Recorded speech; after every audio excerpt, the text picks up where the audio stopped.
Hello friends, இந்த வீடியோவில் என்ன பார்க்க போறோம்னா, எதிர்நீச்சல் சீரியல் வந்து சக்கப்போடு போட்டுக்கிட்டு இருக்கு சொல்லலாம். 8வது 9வது இடத்துல இருந்தது. முன்னேறி கொஞ்சம் கொஞ்சமாக வேகமாக வந்திருக்கு. ஆனால் 3 பேர் வந்து இதில் விலகி போயிருக்காங்க அப்படின்னு வந்து சொல்கிறாங்க. அதை வந்து காட்டவே இல்லை, அப்படியே சமாளிச்சுக்கிட்டு இருக்காங்கன்னு சொல்லலாம். இப்போ வந்து கனிகா வந்து பார்த்திங்கன்னா, வெளிநாட்டில் வந்து பார்த்தீங்கன்னா முக்கியமான இதில் வந்து ரோலில் நடிச்சுக்கிட்டு இருக்காங்க. ஆனால் அவங்க வெளிநாட்டில் போய் செட்டில் ஆகிட்டாங்க. அப்படியே ஆஸ்பத்திரியில் படுத்த படுக்கையாக இருக்கிற மாதிரி அதுக்கப்புறம் காட்டவே இல்லை அப்படின்னு சொல்கிறாங்க. அடுத்து கரிகாலன் கரிகாலன் அப்படி தான் நல்ல ஒரு நகைச்சுவை ரோலில் நல்லா நடிச்சிருந்தாரு. அதுக்கப்புறம் வந்து பார்த்தீங்கன்னா, அதையும் வந்து காட்டுறதே கிடையாது. இப்போ அப்படியே மாற்றிட்டாங்க. அடுத்தது கதிர்.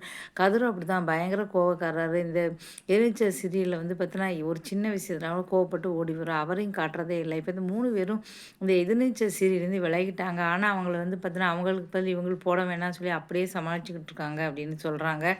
பொதுவா வந்து பார்த்தீங்கன்னா, அவங்கலாம் வேறு சீரியல் நடிக்கிறாங்க வந்து இல்ல. அத பத்தி எதுவும் தகவல் இல்ல. ஆனாலும் 3 பேர பத்தி காட்டவே இல்ல. அதனால எல்லாருக்குமே இது சந்தேகமா இருக்கு. அப்படியே சமாளிச்சு இந்த சீரியல கொண்டு போறாங்க அப்படின்னு சொல்லிட்டு.